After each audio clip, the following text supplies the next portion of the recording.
सिर्फ राम राज्य की स्थापना कराते हैं, बल्कि आसुरी सृष्टि का विनाश भी उस साकार राम के द्वारा करा रहे हैं। ईश्वर को भी अपने कार्य करने के लिए जैसा देश वैसा वेश अपनाना ही पड़ता है। इसलिए निराकार ज्योति बिंदु शिव जब इस सृष्टि पर आते हैं तो किसका आधार लेते हैं? वो आधार लेते हैं प्रकृति का। उसे प्रकृति के लिए गीता में आया है, प्रकृति स्वाम अवष्टभ्य, अर्थात मैं अपनी प्रकृति को वश में रखकर आता हूँ। लेकिन अब प्रश्न ये उठ रहा है और आप सभी ये सोच रहे होंगे कि भगवान तो श्री राम के तन में आए, लेकिन वो कब आए और कौन सा समय था जब उन्होंने सृष्टि पर अवतरण लिया? इसी अवतरण के लिए, इसी समय के लिए रामायण में भी बताया गया है, जब जब होए धर्म की ग्लानि, बड़े असुर अधम अभिमानी, तब तब ले प्रभु मानो शरीरा। इसका अर्थ ये हुआ कि जब दुनिया नर्क के समान बन जाती है, अर्थात पाप एवं हिंसा अपनी चरम सीमा पर पहुंच जाती है और इस दुनिया के सभी मनुष्य जंगल के कांटों की तरह दुखदाई बन जाते हैं, तब ऐसे दुखदाई दुनिया का अंत करने के लिए और साधु संतों की रक्षा करने के लिए प्रभु साधारण मनुष्य तन में राम के रूप में अवतरित होते हैं। लेकिन उसी राम राज्य के लिए गायन है कि दैहिक दैविक भौतिक तापा राम राज्य कहूँ नहीं व्यापा, अर्थात जहाँ न देह का दुख होता है, न भाग्य का दुर्भाग्य होता है। भौतिक तापा माने न हवा जोर से चलती है और न ही भूकंप आते हैं, वहाँ प्रकृति भी सुखदायी होती है। राम राज्य में तो शेर बकरी भी एक घाट पर ही पानी पीते हैं। ऐसा पवित्र वातावरण रहता है कि हिंसक शेर भी हिंसा नहीं करते। लेकिन दूसरी तरफ ये बताया है कि श्री राम जी ने असुरों को वध करके कई साधु संतों की रक्षा की। एक तरफ राम राज्य को अहिंसक और दूसरी ओर श्री राम जी को हिंसक युद्ध करते हुए दिखाया। तो इन दो विपरीत बातों के पीछे ऐसा कौन सा राज छिपा है जो हम नहीं जानते? तो आइए इन दो बातों के पीछे का जो राज छुपा है उसको हम आध्यात्मिक दृष्टिकोण से समझते हैं। जैसे आप सभी जानते हैं कि काल चक्र में 4 युग होते हैं, सतयुग, त्रेता युग, द्वापर युग और कलयुग। इसमें आधा समय सत त्रेता युग है, सुख की दुनिया जो स्वर्ग रूपी दिन कहा जाता है, और आधा समय द्वापर और कलयुग है, दुख की दुनिया जो नरक रूपी रात कही जाती है। तो इस काल चक्र में एक तरफ अति का दुख और एक तरफ अति का सुख। तो कलयुग का अंत और सतयुग के आदि के समय को ही संगम युग कहा जाता है, जिस समय परम पिता परमात्मा इस सृष्टि पर आते हैं। संगम का मतलब ही है अच्छे बुरे, सत्य असत्य, हिंसक अहिंसक और राम रात और दिन का मेल।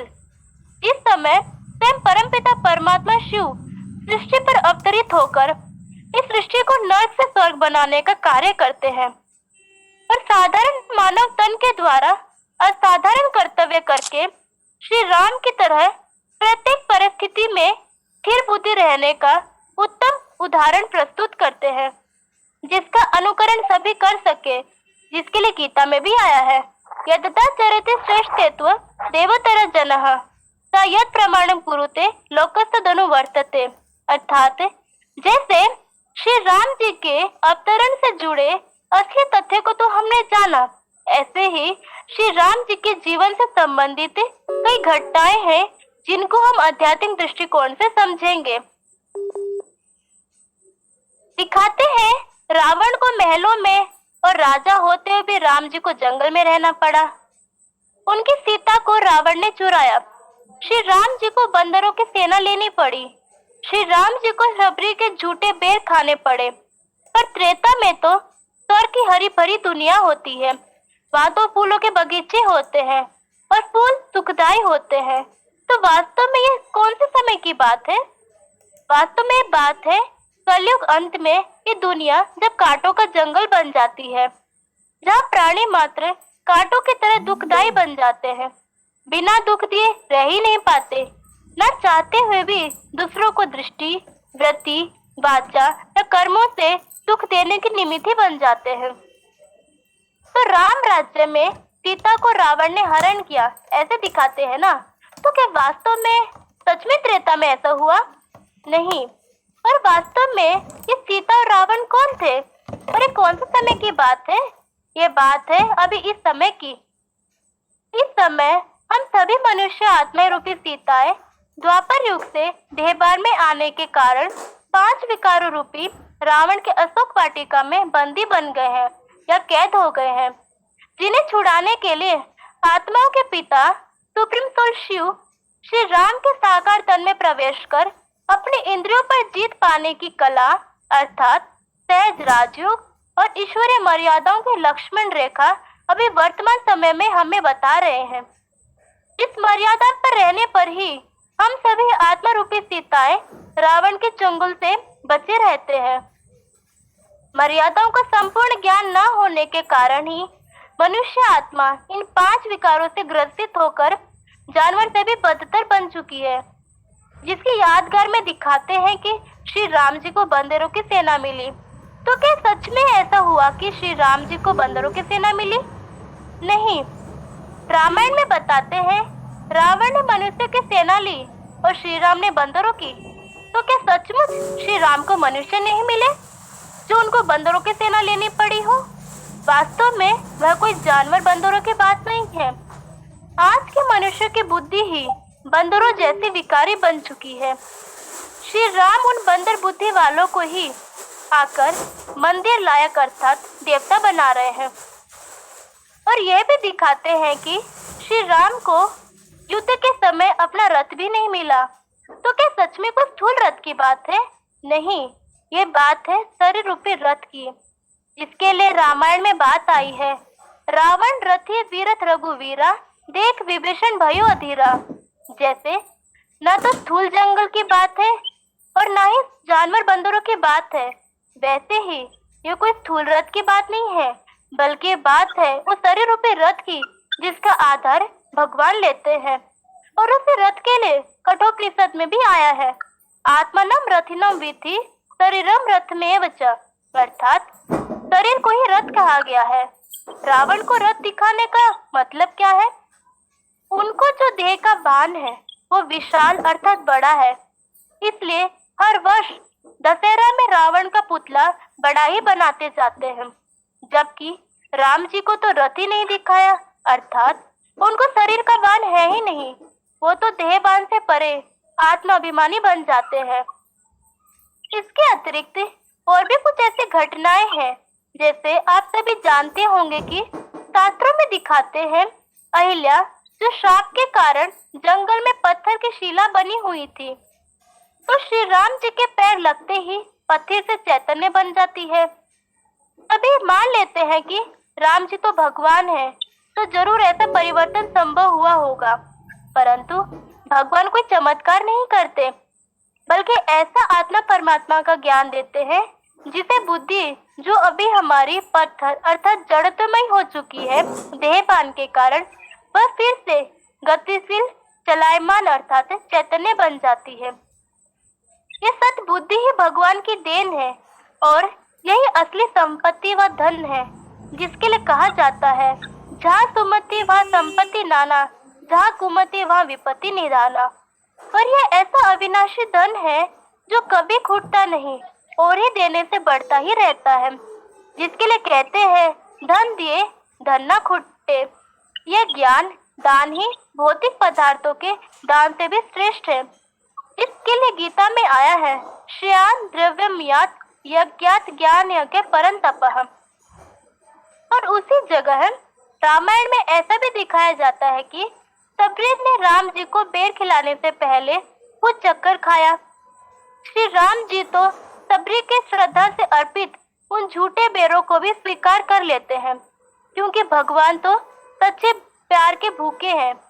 इसके लिए गीता में भी आया है पत्रम पुष्पम फलम तोयम यो में भक्त प्रयच्छति, अर्थात जो निर्धन व्यक्ति या कोई भी व्यक्ति पत्ते, पुष्प, फल, जल अथवा कोई भी साधारण सामान्य चीजों को भी मुझे दिल से भावना से प्रदान करता है, तो श्रद्धा से उस भावना पूर्वक लाई गई उस भेंट को मैं यज्ञार्थ ग्रहण करता हूँ।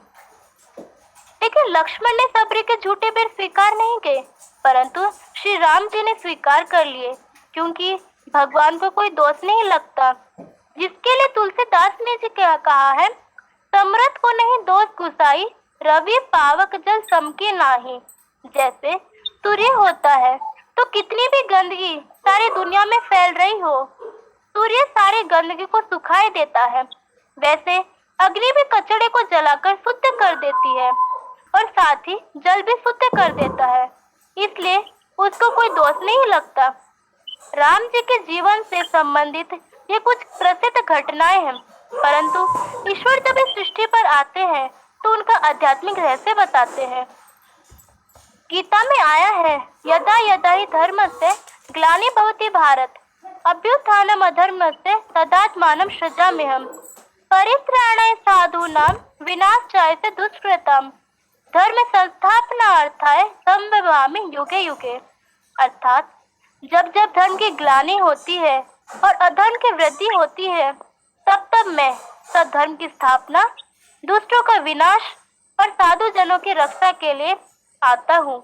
अतः इन विशेष कार्यों को करने के लिए स्वयं ईश्वर इस धरा पर अवतरित हो चुके हैं और जो जो उन्हें पहचानते जाते हैं वो उनके मन में रमण करते जाते हैं।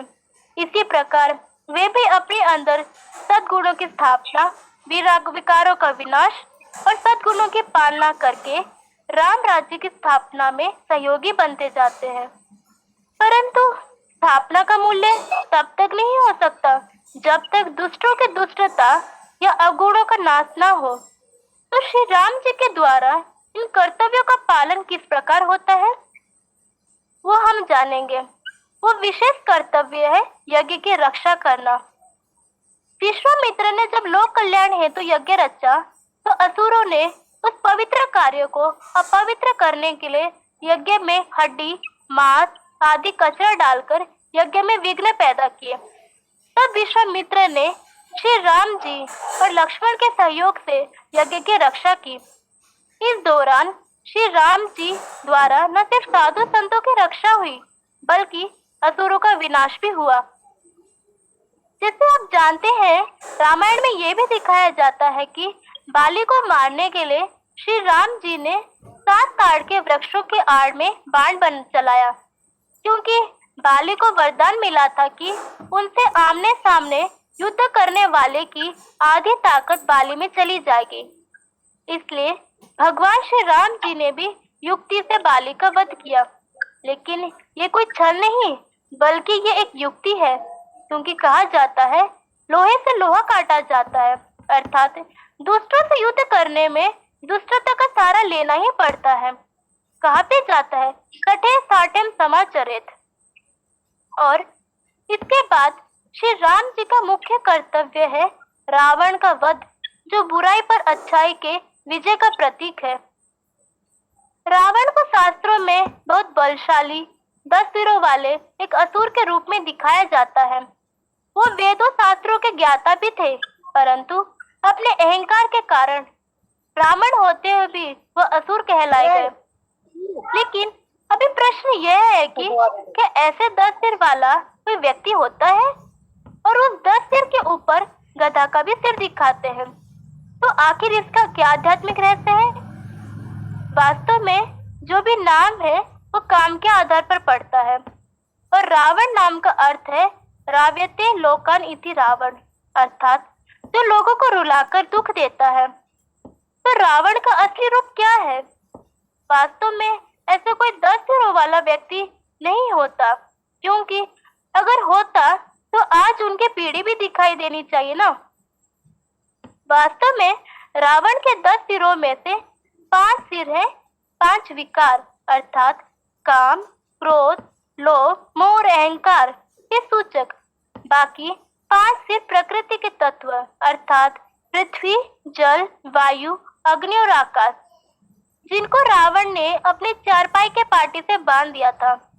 इसके अलावा रावण के 10 सिरों के ऊपर भी जो गदा दिखाया जाता है वो इस बात को दर्शाता है कि 5 विकारों का और प्रकृति के 5 तत्वों की तमोप्रधान का भी कारण है देह का वाहन, अर्थात मैं ही सब कुछ हूँ। जिसे अहम भाव कहा जाता है। स्वयं को देह समझना, दूसरों को भी देह के रूप में देखना और उसी भान में रहकर हर प्रकार के कर्तव्य करना, यही गधे के सिर का अर्थ दिखाया गया है। रामायण में दिखाते हैं श्री राम ने रावण का वध बाणों से किया है, तो यह कोई स्थूल बाणों की बात है? नहीं, राम जी ने कोई स्थूल हिंसा की।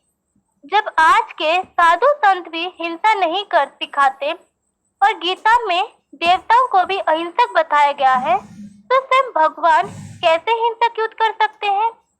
वास्तव में कवियों की भी भाषा अलंकारिक और प्रतीकात्मक होती है।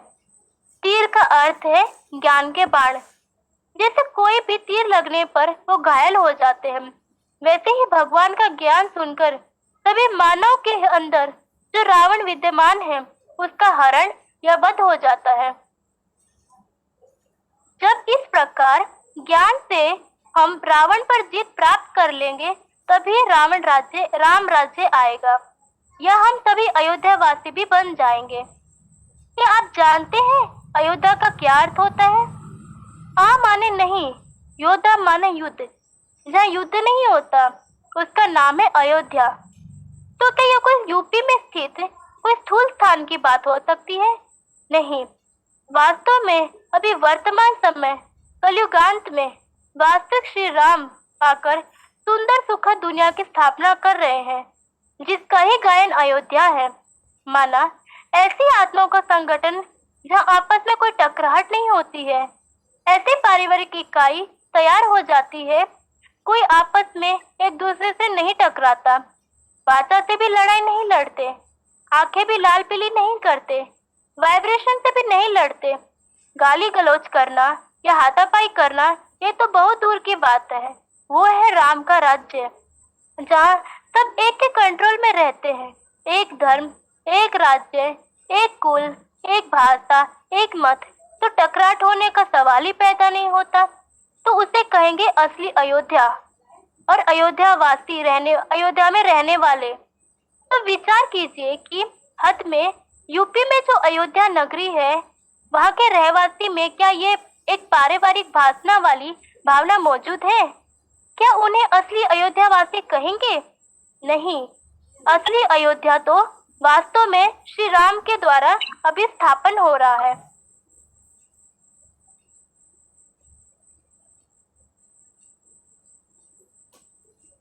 में राम मंदिर की आप सभी इस बात से अवगत होंगे कि कुछ ही माह पहले अयोध्या में राम मंदिर की प्राण प्रतिष्ठा का महोत्सव बड़े हर्षोल्लास से मनाया गया, क्योंकि कई वर्षों के संघर्ष के पश्चात हम अयोध्या में राम मंदिर की स्थापना में सफल हुए हैं।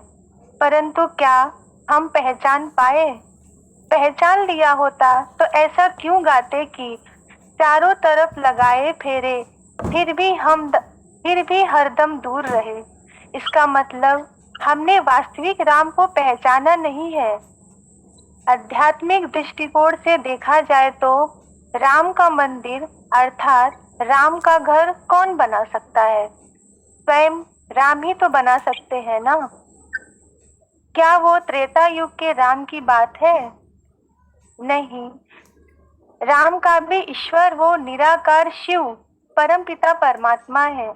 इसलिए श्री राम ने भी उसी शिव की महिमा करते हुए रामायण में कहा है, शिव द्रोही मम दास कहावा, सो नर सपने मोहि न पावा।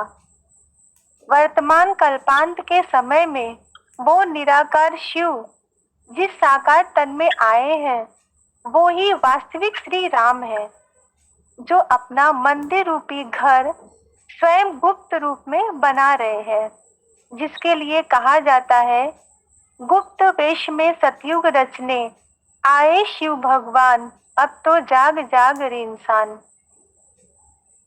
जिस प्रकार काफी संघर्ष के बाद राम मंदिर अयोध्या में बना, उसी प्रकार चैतन्य श्री राम भी इस रावण राज्य से संघर्ष करके थोड़े समय में ही प्रत्यक्ष हो जाएंगे और साथ ही साथ राम राज्य भी आ जाएगा। तभी वास्तविक रूप में राम जी का मंदिर सारे संसार में प्रत्यक्ष होगा। आगे हम समझेंगे कि किस युक्ति से रावण राज्य का अंत करके श्री राम जी ने गुप्त वेश में राम राज्य की स्थापना किया। शास्त्रों में भी बताया जाता है कि सरयू नदी के किनारे अयोध्या नगरी बसी है, वहां श्री राम का राज्य था। तो ऐसे श्रेष्ठ नदी के किनारे अयोध्या नगरी बसी है। अयोध्या का अर्थ ही है जहां युद्ध नहीं होता। तो ऐसे अहिंसक राज्य की स्थापना अहिंसा का मार्ग अपना करके ही हो पाएगा। जब धर्म स्थापना करने वाला इतना श्रेष्ठ हो कि कोई लड़ाई झगड़ा मारा मारी न हो पाए, खून खराबा न हो पाए, तभी असली रूप में उसे अयोध्या नगरी कहेंगे। वास्तव में अभी श्री राम जी आए हुए हैं जो ज्ञान देकर इतने हिसाब से कार्य कर रहे हैं कि सांप भी मरे और लाठी भी न टूटे। जैसे आप देखिए, शंकर भगवान भस्मासुर के डर से सारी दुनिया में भागे भागे क्यों फिरे? क्या डरपोक थे? डरपोक नहीं थे। उन्होंने युक्ति निकाली, कोई झगड़ा न हो, खून खराबा न हो। कृष्ण भगवान कंस के डर से गावड़े गावड़े में भागे भागे क्यों फिरे? कभी बरसाने में तो कभी गोकुल में। उन्होंने युक्ति निकाली कि कोई खून खराबा न हो। ऐसे ही श्री राम भगवान को जंगलों में क्यों भटकना पड़ा? इसमें कोई डर की बात नहीं है, लेकिन उन्होंने ये युक्ति निकाली जिसमें उन्होंने स्वयं को कष्ट सहन करके अपनी प्रजा के लिए उत्तम राज्य की स्थापना किया। जितने भी धर्म संप्रदाय स्थापन हुए हैं, सब में मारा मारी हुई है, चाहे इस्लाम धर्म हो या मुस्लिम धर्म हो या फिर क्रिश्चियन धर्म ही क्यों ना हो। जितने भी धर्म आए, सबकी स्थापना में खून खराबा हुआ है। इसलिए जैसे जैसे दुनिया में धर्मों की संख्या बढ़ती गई, वैसे वैसे उन धर्मों के आधार पर मतभेद भी बढ़ता गया। गीता में भगवान ने अर्जुन से कहा है कि सर्वधर्मान परित्यज्य मामेकम शरणं व्रज, अर्थात सभी धर्मों को छोड़कर एक की शरण लेने से स्थायी सुख शांति प्राप्त कर सकेंगे। इसलिए श्री राम जी साकार में आकर धर्म के साथ साथ ऐसे युक्ति से राज्य स्थापन करते हैं जिसमें कोई खून खराबा नहीं हो पाता।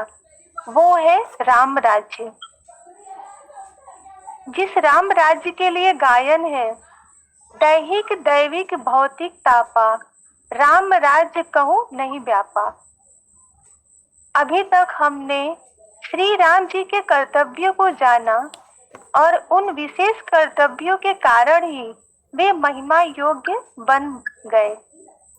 इसलिए राम की महिमा भी अपार है। रामचरितमानस में भी आया है, सन्मुख होई जीव मुई जब ही, जन्म कोटि अगनासहि तब ही। अर्थात राम जी के सन्मुख होने मात्र से ही जन्म जन्मांतर के पापों का नाश हो जाता है। तो आज तक कितने वर्षों से श्री राम जी को मानना, पूजना, व्रत रखना, रामायण पाठ करने के बावजूद भी क्या हम सन्मुख हो पाए? और क्या हमारे जन्म जन्मांतर के पापों का नाश हुआ? पाप नाश होते तो जीवन में दुख का नामो निशान नहीं होता, परंतु क्या हमारे जीवन से दुखों का अंत हो गया? नहीं, क्योंकि सन्मुख तो तब हो पाएंगे जब हम साकार में आए हुए उस श्री राम जी को आध्यात्मिक ज्ञान द्वारा पहचानेंगे और उनको पहचान कर उनके ज्ञान और योग से अपने पूरे पाप को नष्ट करेंगे। इसलिए गीता में भी आया है, बीत राग भय क्रोधा मन मया मा उपाश्रिता बहवो ज्ञान तापा पूता मद भावम आगता। अर्थात राग भय क्रोध रहित मेरे पूरे ही आश्रित हुए बहुत लोगों ने ज्ञान रूपी तपस्या से पवित्र बन मेरे भाव को पाया है। आश्रय लेने की बात तब हो सकती है जब साकार में मौजूद हो। जैसे श्री राम जी के नाम की महिमा है, वैसे उनके प्रदत्त ज्ञान की भी महिमा अतुलनीय है। रामचरितमानस में भी आया है, राम कृपा नासै सब रोगा जोई ही भांति बने संयोगा। अर्थात राम जी को पहचान कर उनके ज्ञान को ग्रहण